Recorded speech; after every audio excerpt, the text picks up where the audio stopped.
What's up, everybody? RevSauce9. Make sure to rate, like, and subscribe to the channel. Hit that bell icon for the latest and greatest that comes to my channel. Now, I'm going to do a quick review of Revolution 2024, AEW's Revolution, Sting retirement match, all of that good stuff. Tonight, I really just can't give you guys an honest score, but I'm going to say I was in the middle. There were some things AEW did was great. There were some things that AEW did that I did not like. And I really, truly can't just give you a review score or a letter grade because, honestly, I was really torn because I liked part of it and I didn't like part of it. You know what I mean? I was kind of in the middle. So it kind of just, washes itself. You know what I mean? So honestly, I can't give you a review score or a letter grade, honestly. To be honest with you, I thought the women's match for the 0 Hour was better than what we got as a title match. I thought the title match leaned on sports entertainment, less on the sports-centric side of it, and it was predictable. I had Diana winning the match, Peraza, and unfortunately, she didn't win. So they're setting the table for Toni Storm, either for Jamie Hayter to come back and face her, or it'll be Monet at All In versus, or in the future, Toni Storm, or they'll build up that going on. Chris Statlander and Willow Nightingale versus Julia Hart and Sky Blue, honestly, I thought was the better match if you're going the women's side of things. I thought that went the distance, and I thought that was better. And Willow Nightingale did get the pin on that, and I was very happy about that. And I thought that match was better, and I thought that should have been put on the main card and had the title match for the women on the other side, because that match was a little slow.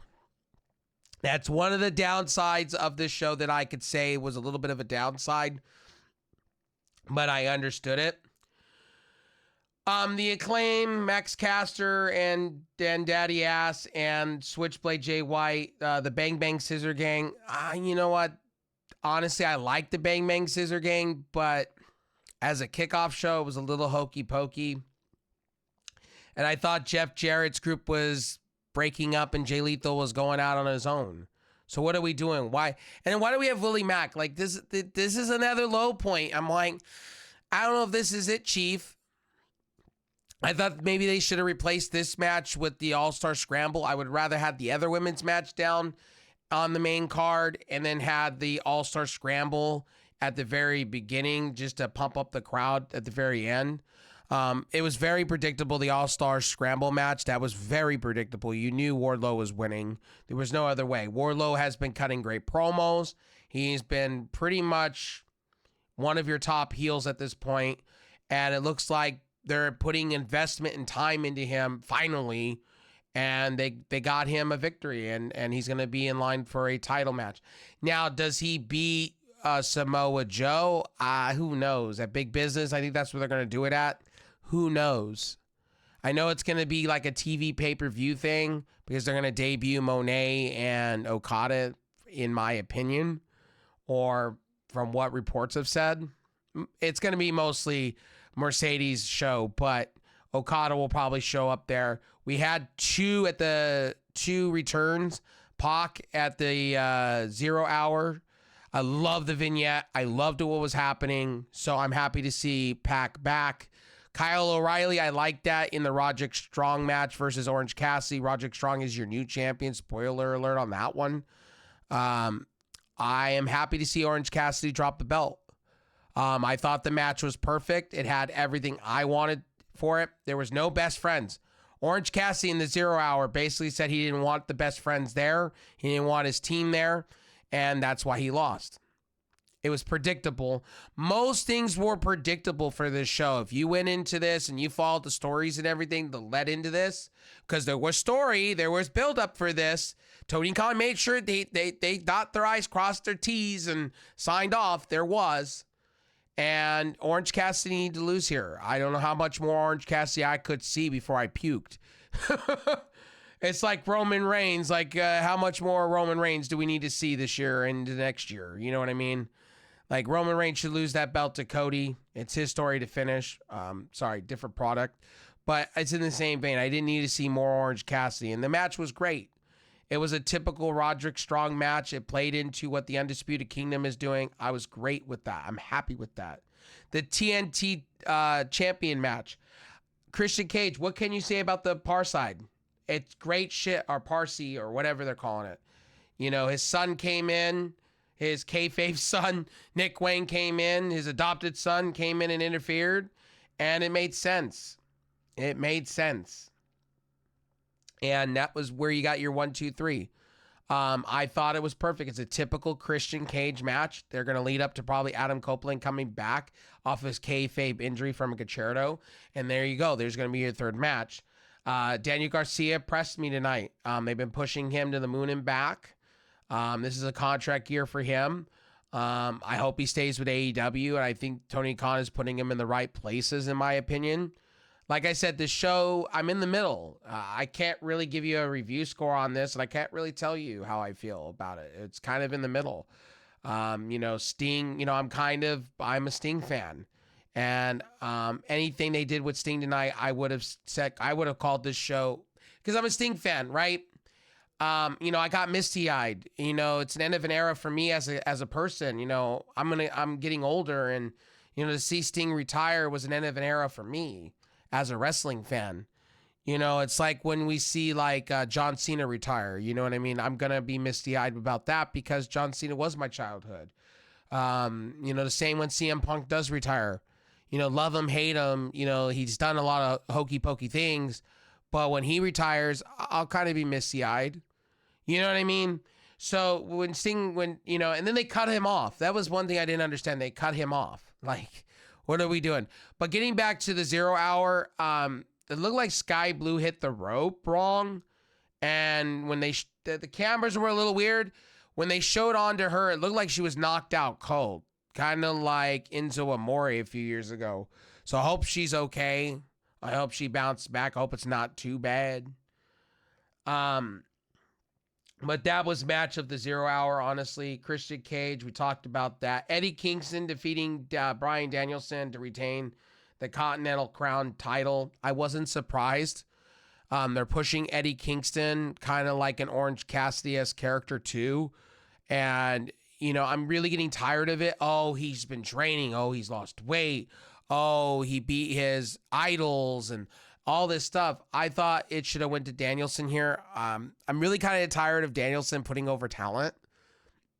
Danielson should stop putting over talent and start winning matches more often.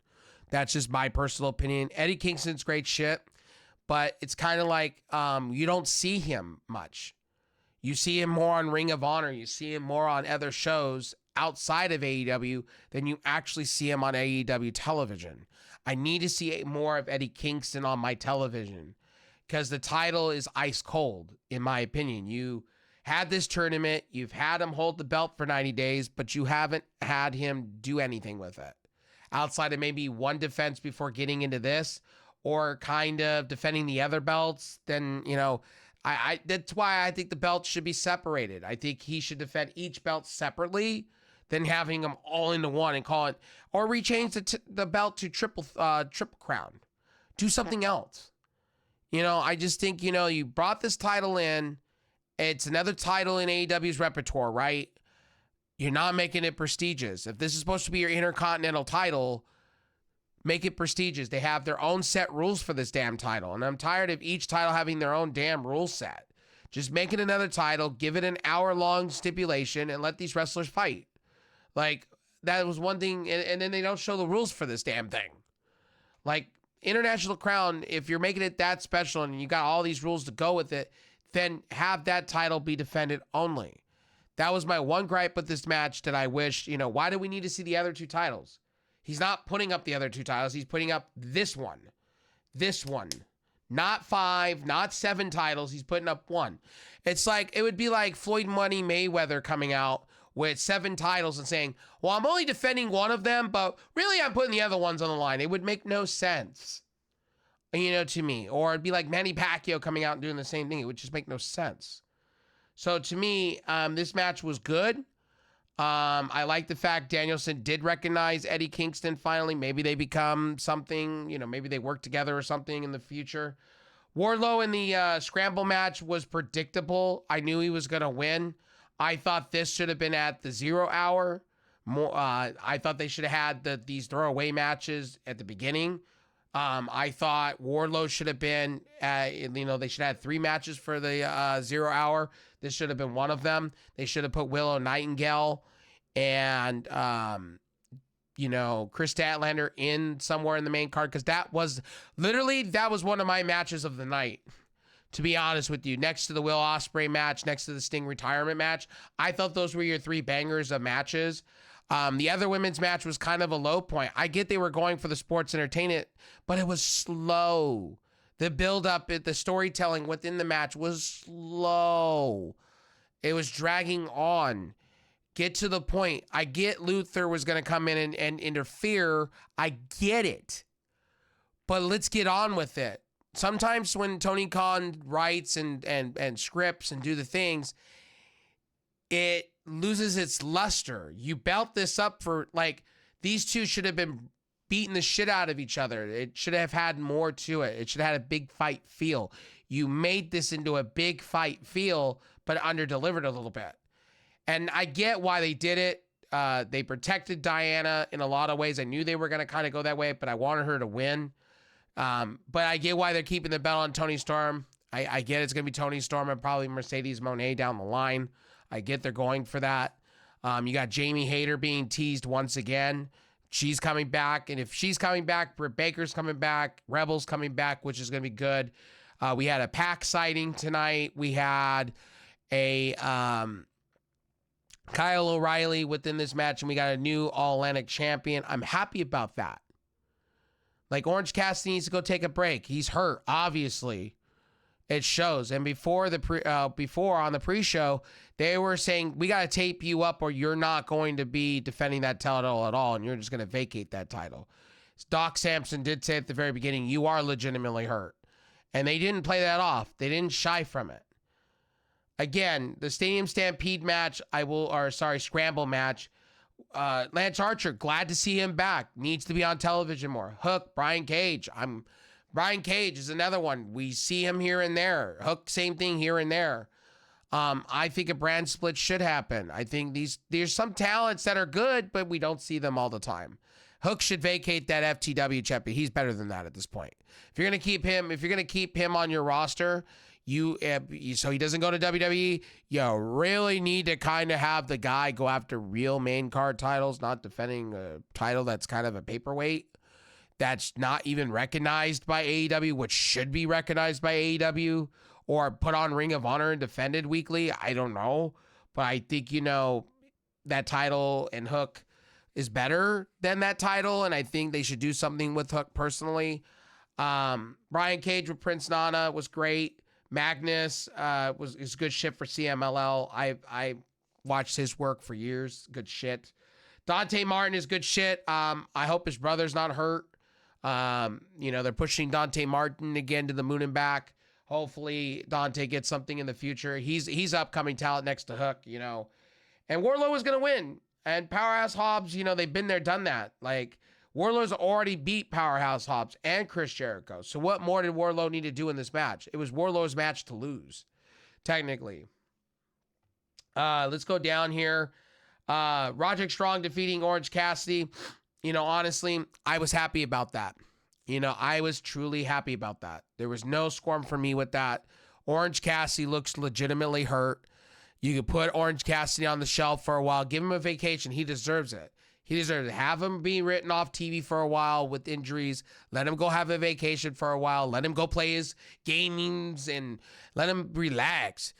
Put him on the shelf. I'd be okay if I didn't see Orange Cassidy for a while. I'd be okay with that. I want to see Roderick Strong and the Undisputed Kingdom more. I'm cool with that. The Undisputed Kingdom has been ice cold. I want to see more of Roderick Strong and the Kingdom kind of get piping hot. And I want to see Orange Cassidy kind of come off TV for a while. I wouldn't be mad if he's over at Ring of Honor doing Ring of Honor things for a while.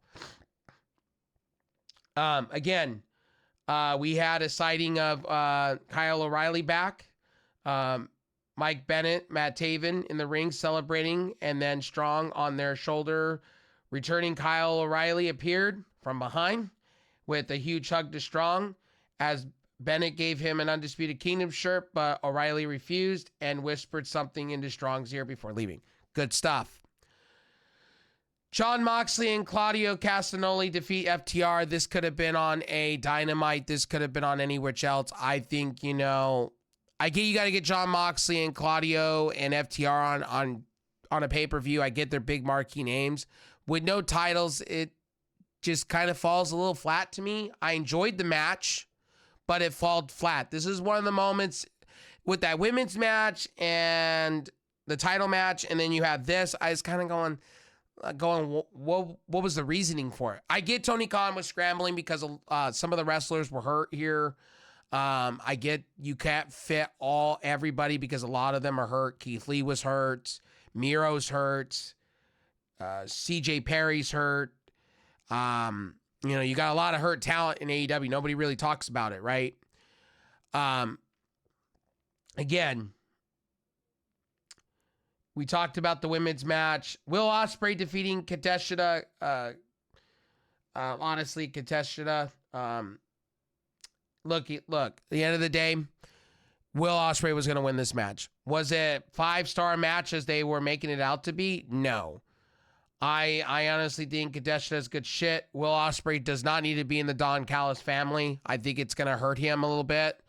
I think he should be out on his own fighting for titles. I think he will be your next AEW champion or Okada if that's what they're going to do. Again, AEW has too many main eventers.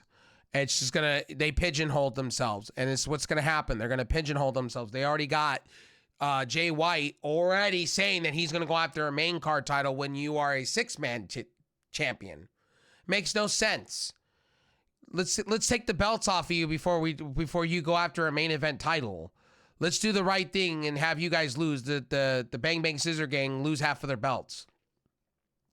And see you guys feud with Max Caster and them and have that feud already, because it's just hokey pokey booking. Honestly, storytelling. Samoa Joe defeating Hangman Adam Page and Swerve Strickland. Honestly, look, I'm not surprised by this. They set the table for Adam Page and Swerve Strickland 3. It makes sense. Swerve Strickland will get a championship belt eventually. Not today, though. I think they got to give Samoa Joe a little bit more time. I was pulling for Swerve Strickland to win that title tonight. That was my pick. I was wrong. I do see what they're doing with Tony Storm and Samoa Joe. It makes sense. I'm not mad over these things, to be honest with you. I'm not upset over these things. I think, certain things they could do better, but I understand this decision, and Swerve will get it eventually. It's just not today. Maybe he'll get something else to put him over for now. Maybe an International Crown, maybe an All-Atlantic, maybe a TNT Championship. Maybe he takes it off of Adam Copeland when Adam Copeland does win. I'm kind of predicting the future, but, that's how I feel. Christian Cage and Daniel Garcia. One thing I will say, Daniel Garcia impressed me tonight. Daniel Garcia is coming in on his own. I think the dancing thing needs to go away. I think they need to change him up a little bit as far as his ring attire. He's more of a gangster kind of character. I think he could be a lot better. Honestly, I think he should have a manager. I think if you wanted to have Sting stick around in AEW, you could have possibly him helping Daniel Garcia out. I think that would be a beautiful thing. And stuff like that. So my dogs are going crazy. Sorry about that if you're hearing that in the background. So let's get into the final match of the night. Darby Allin and Sting versus the Young Bucks. The Young Bucks eat a pin. Young Bucks put over Darby Allin and Sting, did the right thing. I thought they were going to have the Young Bucks win it and maybe have some fuckery with Ric Flair. They didn't. They kind of played it safe a little bit here too at the same time. Darby Allin looked to be hurt. Looks like he's going to be getting stitches. And they cut Sting off during his goddamn fucking retirement speech.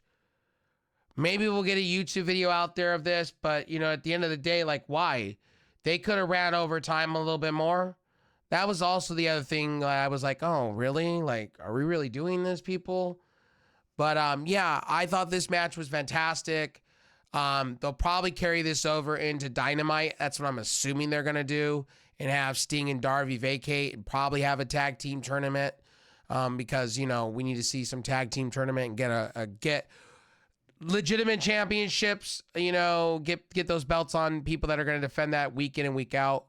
But you know, it was cool to give him the championship. It was cool to see Sting get his send off. I'm happy with that. I was very misty-eyed, but to cut him off, I was a little bit kind of like, wow, you guys cut him off on pay-per-view. Holy shit.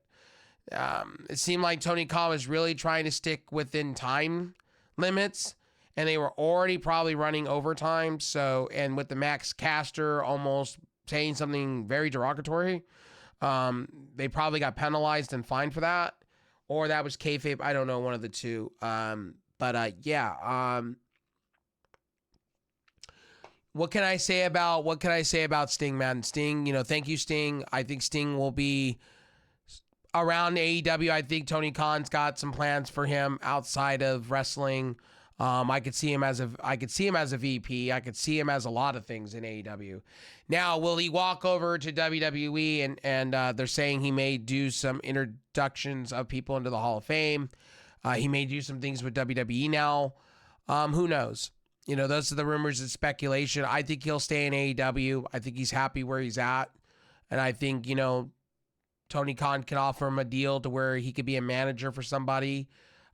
He could do some hokey pokey things here and there, kind of like a Jake Roberts or what Ric Flair's under, and you know, and things like that. What Arn Anderson was doing. I could see Sting with Daniel Garcia. I could see Sting helping out some of the younger talent, and I could see him as a coach. Honestly, I don't think Sting's gonna leave wrestling altogether, but I do see Sting doing like coaching, teaching wrestling, maybe opening up a wrestling school. I could see many things from Sting, man. Sky's the limit with Sting. If Sting wanted to go back and sit back in his chair and not do anything and sit on the fruit of his money that he's earned over the years, hey, good for him. You know what I mean? But I was very, very, very, very sad that he retired. And I was very, very, you know, it's an end of an era. It would be the same when John Cena retires. It'll be the same when Edge retires, Christian retires. A lot of these talents that are coming up to in their 60s, I'm gonna be sad.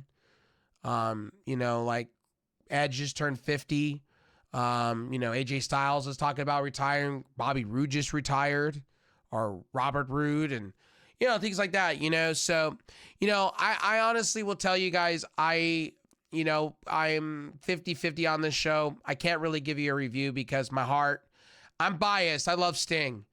This show could be a 10 out of 10 to me. You know, that's why I'm not really giving you a review score tonight, because they did the right things by Sting, and I'm happy Sting retired the way he wanted to retire.